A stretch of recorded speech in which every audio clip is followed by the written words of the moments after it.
ಇತ್ತೀಚಿನ ಸಂಚಿಕೆಗಳನ್ನು ಜಾಹೀರಾತಿನ ಕಿರಿಕಿರಿ ಇಲ್ಲದೆ ನೋಡಿ.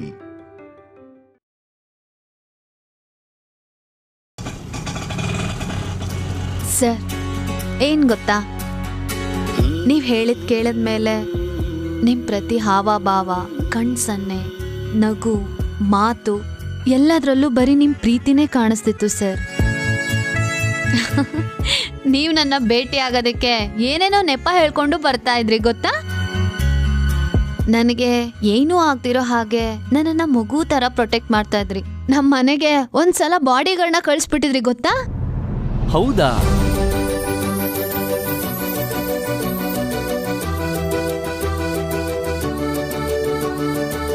ಹಂಗೆ ಒಂದಿನ ರಾತ್ರಿ ನಾನು ಎಕ್ಸಾಮ್ಗೆ ಓದ್ತಿರುವಾಗ ನೀವು ಬಂದು ಓದ್ತಿದ್ದಾಗ ಬಂದೇನ್ ಮಾಡ್ದೆ? ನೀವ್ ಮಾಡ್ಕೊಟ್ರಿ. ನಿಜವಾಗ್ಲೂನಾ?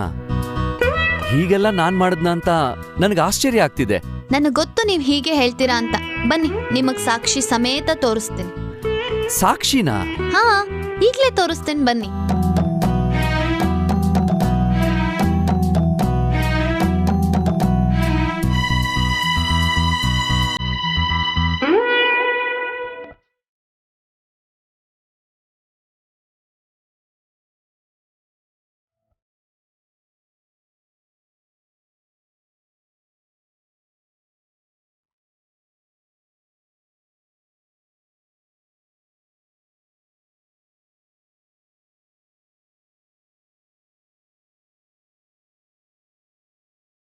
ನಿಮ್ಮ ಜೊತೆ ತುಂಬ ಮಾತಾಡಬೇಕು, ಏನೋ ಹೇಳ್ಕೋಬೇಕು ಅಂತ ಅನಿಸುತ್ತೆ.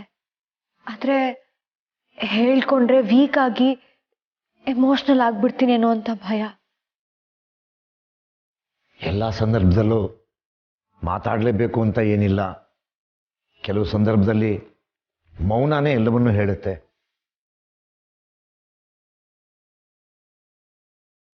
I am very sorry. ನನ್ನ ನೀವಿಬ್ರು ಕ್ಷಮಿಸ್ತೀರಾ ಪ್ಲೀಸ್?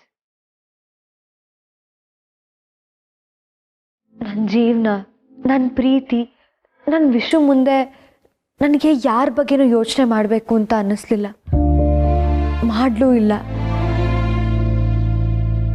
ಪಾಪ ಅನು, ಅವ್ರು ಅನುಭವಿಸಿದ ಸಂಕಟನೂ ನನಗೆ ಕಾಣಿಸ್ಲಿಲ್ಲ. ಅನು ನನಗೋಸ್ಕರ ತ್ಯಾಗ ಮಾಡ್ತಾನೆ ಹೋದ್ರು. ನಾನು ತುಂಬ ಸ್ವಾರ್ಥಿ ಆಗೋದೆ. ನಿಮ್ಮ ಮಗಳಿಗೆ ನಾನು ತುಂಬ ನೋವು ಕೊಟ್ಬಿಟ್ಟೆ. ನನ್ನ ಕ್ಷಮಿಸಿ ಪ್ಲೀಸ್. ಅಯ್ಯೋ, ಯಾಕಮ್ಮ ಹೀಗೆ ಹೇಳ್ತಿದ್ಯಾ? ನಮಗೆ ನೀನು ಕೂಡ ನಮ್ಮ ಅನು ಇದ್ದಾಗೆ. ನೀನೇನು ತಪ್ಪು ಮಾಡಿಲ್ಲಮ್ಮ. ತಪ್ಪೆಲ್ಲ ಪರಿಸ್ಥಿತಿದು. ಅದಕ್ಕೆ ಯಾರು ತಾನೇ ಏನು ಮಾಡೋಕ್ಕಾಗುತ್ತೆ? ದೊಡ್ಡವರಾಗಿ ನಾವೇ ಅರ್ಥ ಮಾಡ್ಕೋಬೇಕು. ವಯಸ್ಸಲ್ಲಿ ಚಿಕ್ಕವಳಾದರೂ ನೀನು ಬದುಕು ಕಟ್ಟಿರೋ ರೀತಿ ತುಂಬ ದೊಡ್ಡದು ಕಣಮ್ಮ. ಮುಂದೇನೂ ಅಷ್ಟೇ ಧೈರ್ಯವಾಗಿ ಬದುಕು. ಇಷ್ಟು ದಿನ ಧೈರ್ಯವಾಗೇ ಇದ್ದೆ, ಆದರೆ ಈಗ ಸತ್ಯ ಗೊತ್ತಾದ್ಮೇಲೆ ಒಂಟಿತನದ ಭಯ ಕಾಡ್ತಾ ಇದೆ. ಸಾರಿ, ನಿಮ್ಗೇನೇನೋ ಹೇಳಿ ಬೇಜಾರು ಮಾಡಿಸ್ತಾ ಇದ್ದೀನಿ. ಹೀಗೆ ಮಾತಾಡ್ತಾ ಇದ್ರೆ ಈ ಥರದ ಮಾತುಗಳಿಗೆ ಕೊನೆನೇ ಇರೋದಿಲ್ಲ. ಸರಿ, ನಾನೇನು ಬರ್ತೀನಿ. ವಾಪಸ್ ಹೊರಡೋದಕ್ಕೆಲ್ಲ ರೆಡಿ ಮಾಡ್ಕೋಬೇಕು. ವಾಪಸ್ ಹೋಗ್ತೀನಿ ಅಂದರೆ?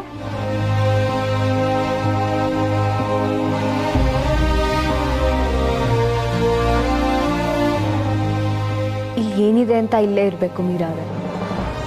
I can understand Aradhana. I know ನಿಮಗೆ ತುಂಬ ನೋವಾಗಿದೆ. ಬಟ್ ದ ಟ್ರೂತ್ ಇಸ್, ಜೀವನದಲ್ಲಿ ನಾವೆಲ್ಲರೂ ಒಂದಲ್ಲ ಒಂದು ರೀತಿ ನೋವನ್ನು ಅನುಭವಿಸ್ತಾನೇ ಇದ್ದೀವಿ. ಇದು ಯಾರಿಗೂ ಎಕ್ಸೆಪ್ಷನ್ ಅಲ್ಲ.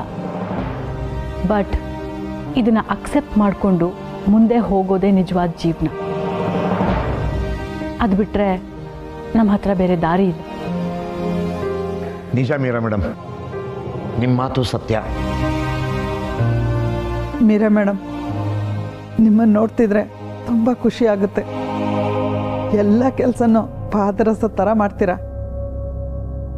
ಹೆಣ್ಮಕ್ಳು ನಿಮ್ಮನ್ನು ನೋಡಿ ಕಲಿಯೋದು ತುಂಬಾ ಇದೆ. ಥ್ಯಾಂಕ್ ಯು ಪುಷ್ಪ ಅವರೇ. ವೆಲ್, ಮಾತಾಡ್ತಾ ನಾನು ಬಂದಿದ್ದ ಉದ್ದೇಶನೇ ಮರ್ತ್ಬಿಟ್ಟೆ. ಇವತ್ತು ಆರ್ಯ ಸರ್ಗೆ ಆ್ಯಂಡ್ ಅನುಗೆ ಒಂದು ಸರ್ಪ್ರೈಸ್ ಕೊಡಬೇಕು ಅಂತ ಇದ್ದೀವಿ. It will be really nice if you all are a part of it. Aradhana ಅವರೇ, ಇಷ್ಟು ದಿವಸ ನೀವು ನಮ್ಮ ಜೊತೆ ಇದ್ರಿ. ಸೊ ಈ ಒಂದು ಇವೆಂಟಲ್ಲಿ ನೀವು ಕೂಡ ಭಾಗವಹಿಸಿದ್ರೆ ನಮ್ಮೆಲ್ರಿಗೂ ತುಂಬಾ ಖುಷಿಯಾಗುತ್ತೆ. ಬರ್ತೀರಾ ಅಲ್ವಾ? ಪ್ಲೀಸ್. Okay, thank you.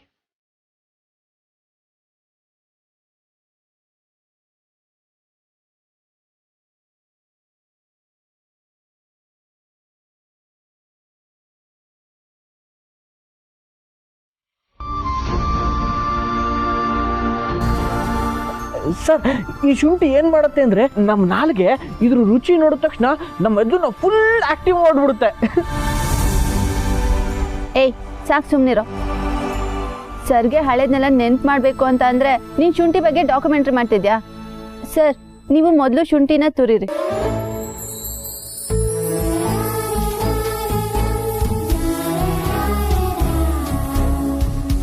ನಾನು ನಿಜವಾಗ್ಲೂ ಶುಂಠಿ ಟೀ ಮಾಡಿದ್ನಾ? ಇದೇ ನಮಗೂ ಆಶ್ಚರ್ಯ ಆಗಿತ್ತು ಸರ್.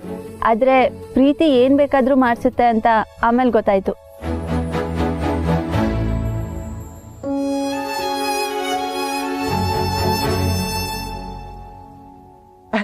ಸರ್, ಅವತ್ತು ನೀವೊಬ್ಬರೇ ಮಾಡಿದ್ರಿ, ಇವತ್ತು ನಾನು ನಿಮ್ಮ ಅಸಿಸ್ಟೆಂಟ್.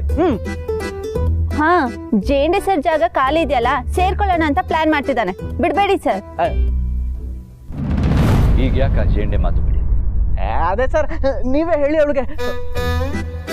ಸರ್, ಈ ನೀರು ಕುದೀತಿರ್ಬೇಕಾರೆ ತುರ್ದಿರೋ ಶುಂಠಿನ ಅದ್ರೊಳಗಡೆ ಹಾಕಿ ಆಮೇಲೆ ಮತ್ತೆ ಚೆನ್ನಾಗಿ ಕುದಿಸಿ, ಅಲ್ವೇನ ರಮ್ಯಾ? ಹೌದು ಸರ್. ಸರ್, ಅವತ್ತು ನಾನು ಅನು ಇಲ್ಲೇ ಕೂತ್ಕೊಂಡು ಎಕ್ಸಾಮ್ಗೆ ಓದ್ಕೊಂತಿದ್ವಿ. ಆಗ ನೀವು ಶುಂಠಿ ಟೀ ಮಾಡ್ಕೊಂಬಂದು ನಮಗೆ ಸರ್ಪ್ರೈಸ್ ಕೊಟ್ರಿ, ಗೊತ್ತಾ? ಏನ್ ಸಖತ್ತಾಗಿತ್ತು ಗೊತ್ತಾ ಸರ್?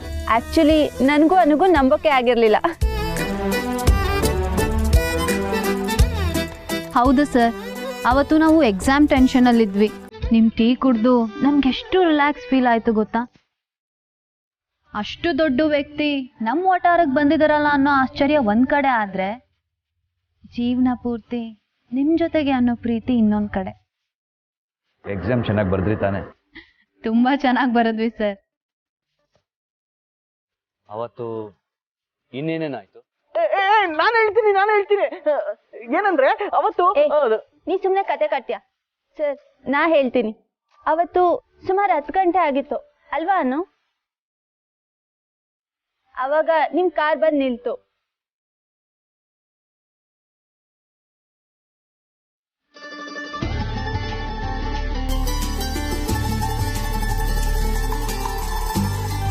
ರಮ್ಯಾ, ಮುಂದಿನ ನಾನು ಹೇಳ್ತೀನಿ ಕಣೆ. ಹೇಳು ಸರ್, ಅವತ್ತೇನಾಯ್ತು ಅಂದ್ರೆ ಕಾರ್ ಬಂತ.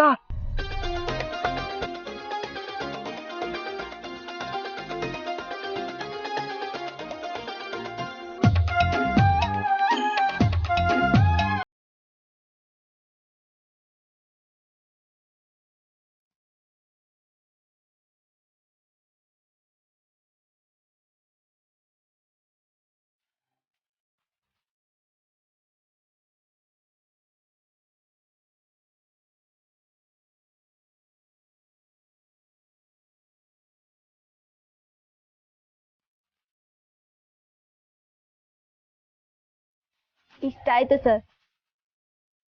ಅಂದ್ರೆ ನಿಮ್ಮ ಎಕ್ಸಾಮ್ಸ್ ಎಲ್ಲ ಮುಗೀತು ಅಲ್ವಾ? Sir, exam? ನಾನಿವಾಗ ಅಕೌಂಟೆಂಟು. ಎಕ್ಸಾಮ ಮುಗೀತು, ನನಗೆ ಕೆಲಸನೂ ಸಿಕ್ತು. ಸರ್, ಅಷ್ಟೇ ಅಲ್ಲ, ಈ ಗ್ಯಾಪಲ್ಲಿ ರಮ್ಯನ್ ಎಂಗೇಜ್ಮೆಂಟ್ ಆಗಿ ಮದ್ವೆ ಕ್ಯಾನ್ಸಲ್ ಆಗೋಯ್ತು, ಅಲ್ವೇನ ರಮ್ಯಾ? ಅಯ್ಯೋ, ಕ್ಯಾನ್ಸಲ್ ಆಯ್ತಾ? ಯಾಕೆ? ಸರ್, ನೀವೇ ರಮ್ಯನ್ ಎಂಗೇಜ್ಮೆಂಟಿಗೆ ಬಂದಿದ್ರಿ, ಮರ್ತೋಗ್ಬಿಟ್ರಾ? ಏಯ್, ಸುಮ್ನಿರೋ. ನೆನ್ಪಿದ್ರೆ ಅವ್ರು ಕೇಳ್ತಿದ್ರಾ? ರಮ್ಯಾ, ನಿಮ್ಮ ಎಂಗೇಜ್ಮೆಂಟ್ ಯಾಕೆ ಕ್ಯಾನ್ಸಲ್ ಆಯಿತು?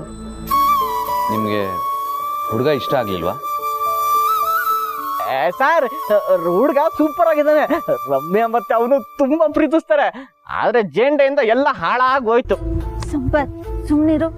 ಜೇಂಡೆ ಇಲ್ಲೂ ಸಮಸ್ಯೆ ಮಾಡಿದಾನ? ಇಲ್ಲಿ ಮಾತ್ರ ಅಲ್ಲ ಸರ್, ಆ ಜೇಂಡೆದು ಎಲ್ಲ ಕಡೆನೂ ಬರೀ ಸಮಸ್ಯೆನೆ.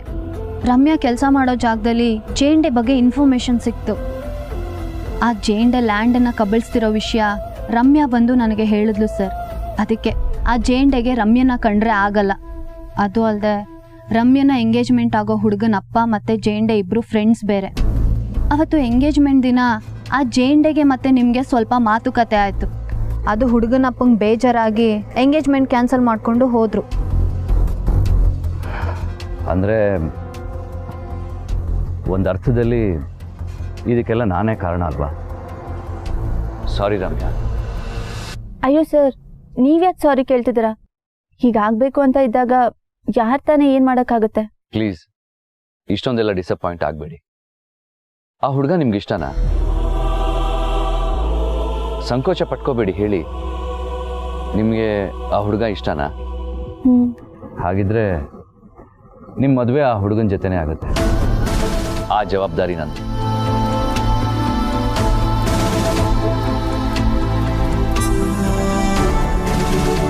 ರಮ್ಯಾ,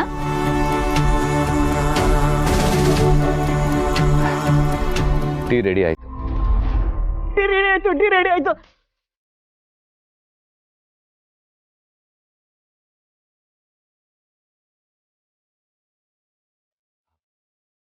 ಹೇಗಿದೆಯೋ ಏನೋ, ನೀವು ಕುಡಿದು ಹೇಳಬೇಕು.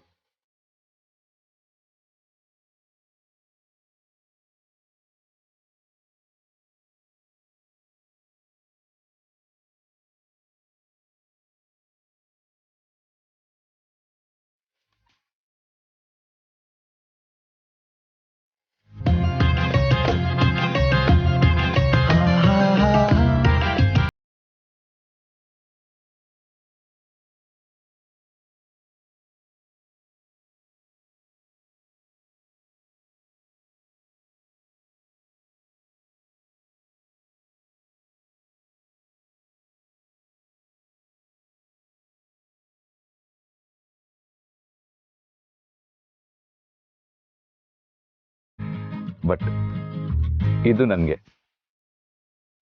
ಕುಡೀರಿ, ಹೇಗಿದೆ ಅಂತ ಹೇಳಿ.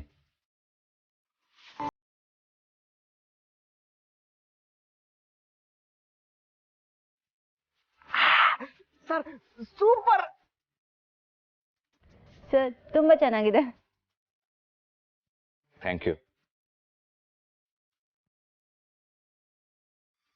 ರಮ್ಯಾ, ಸಂಪತ್, ನಾನು ನಿಮ್ಮಿಬ್ರಿಗೂ ಎಷ್ಟು ಥ್ಯಾಂಕ್ಸ್ ಹೇಳಿದ್ರು ಸಾಲಲ್ಲ. ಅನು, ಥ್ಯಾಂಕ್ಸ್ ಎಲ್ಲ ಬೇಡ. ಸರ್ ಹತ್ರ ಬ್ಲ್ಯಾಂಕ್ ಚೆಕ್ ಕೊಡಿಸ್ಬಿಡು ಸಾಕು. ಏಯ್ ತರ್ಲೆ.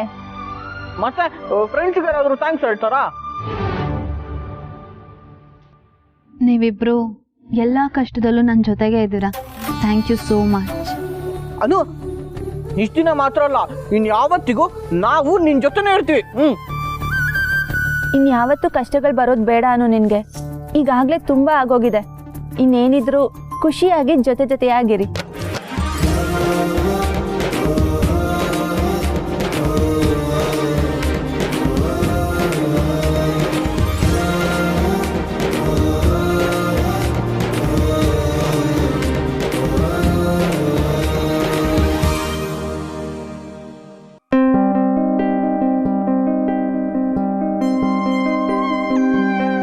ಈ ನೆನಪು ಅನ್ನೋದು ಒಬ್ಬೊಬ್ರಿಗೆ ಒಂದೊಂದು ಥರ ಅಲ್ವಾ?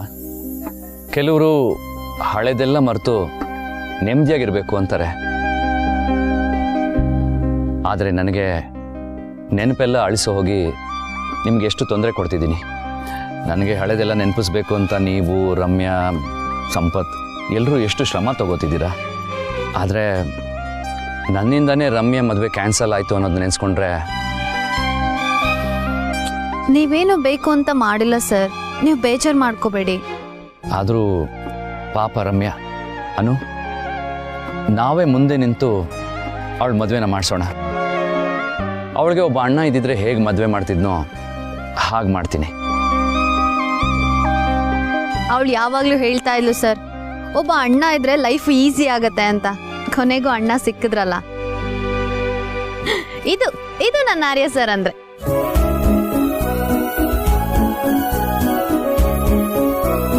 ಹೌದು, ನಮ್ಮ ಮದುವೆಗೂ ಮುಂಚೆ ಎಂಗೇಜ್ಮೆಂಟ್ ಆಗಿರ್ಬೇಕಲ್ವಾ? ಹೇಗಾಯ್ತು? ಎಲ್ಲಾಯ್ತು? ಅದಕ್ಕೂ ಮೊದಲು ನೀವು ನನ್ನ ಹತ್ರ ಮದ್ವೆಗೆ ಒಪ್ಪಿಗೆ ಕೇಳಿರ್ಬೇಕಲ್ಲ. ಹಾ, ಕರೆಕ್ಟ್. ಹೇಗೆ ಒಪ್ಕೊಂಡೆ?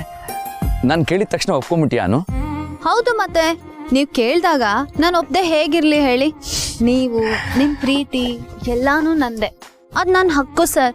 ನಾನು ಎಷ್ಟು ಅದೃಷ್ಟವಂತೆ ಗೊತ್ತಾ? ನಾನು ಅದೃಷ್ಟವಂತ. ಕಳೆದು ಹೋಗಿದ್ದನ್ನೆಲ್ಲ ಮತ್ತೆ ಹುಡುಕೊಡ್ತಿದ್ಯಾ?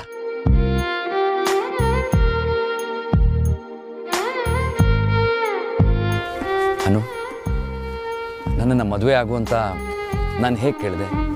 ಎಲ್ಲಿ ಕೇಳಿದೆ? ಹೇಳಲೇಬೇಕಾ? ಪ್ಲೀಸ್ ಹೇಳು ಅನು.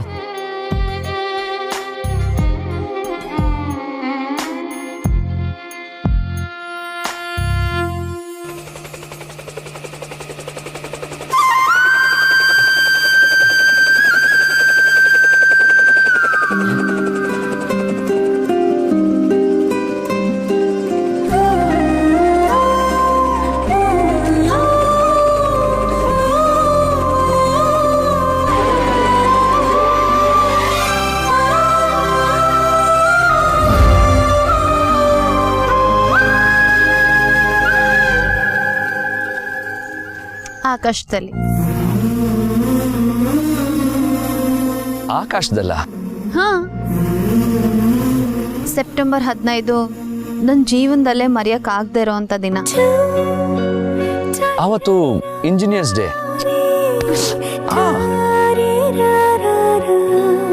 ಅವತ್ತೇ ಸರ್ ನೀವು ನನಗೆ ಪ್ರಪೋಸ್ ಮಾಡಿದ್ದು.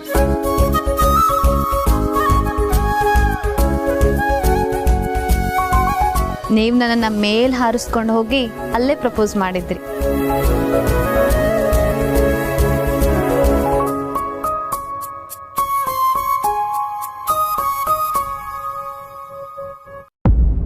ಅವತ್ತು ನೀವು ನಿಮ್ಮ ಲೈಫ್ ಬಗ್ಗೆ ಎಲ್ಲಾನು ನನ್ನ ಹತ್ರ ಹೇಳ್ಕೊಂಡ್ರಿ. ಅದ್ರ ಜೊತೆಗೆ ನಾನು ನಿಮಗೆ 2ನೇ ಪ್ರೀತಿ ಅಂತಾನೂ ಹೇಳಿದೆ.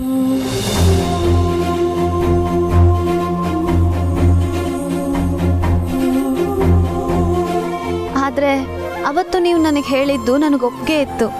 ನಾನು ನಿಮ್ಮನ್ನು ತುಂಬ ಪ್ರೀತಿಸ್ತಿದ್ದೆ ಸರ್. ನೀವು ನನ್ನನ್ನು ನಿಮ್ಮ 2ನೇ ಪ್ರೀತಿ ಅಂತ ಹೇಳಿದ್ರಿ. ಆದರೆ ನಾನು ನಿಮ್ಮ ಮೊದಲನೇ ಪ್ರೀತಿನೇ sir. I love you so much Arya sir.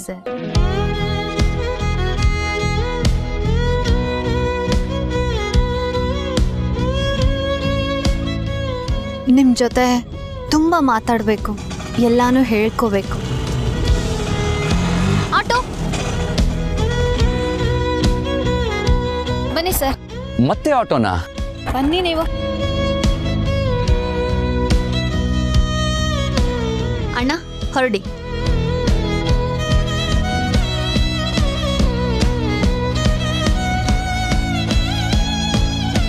ಈಗೆಲ್ಲಿಗೆ? Sir, ಪ್ರಯಾಣದಲ್ಲಿ ಕತೆನ ಫಾಲೋ ಮಾಡಬೇಕೇ ಹೊರತು ಎಲ್ಲಿಗೆ ಅಂತ ಕೇಳಬಾರ್ದು.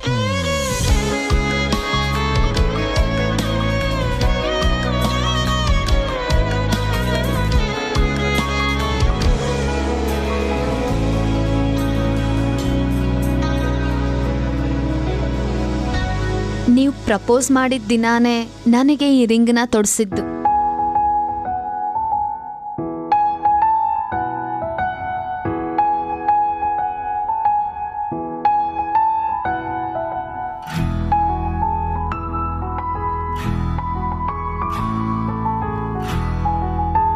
I love you, Anu.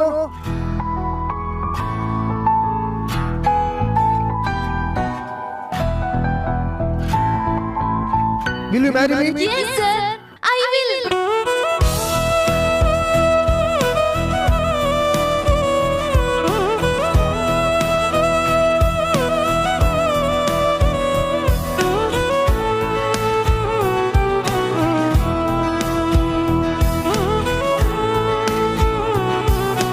ಆಟೋದಿಂದ ಶುರುವಾಗಿದ್ದ ಜರ್ನಿ ಆಕಾಶದಲ್ಲಿ ಒಂದು ಹಂತಕ್ಕೆ ತಲುಪ್ತು.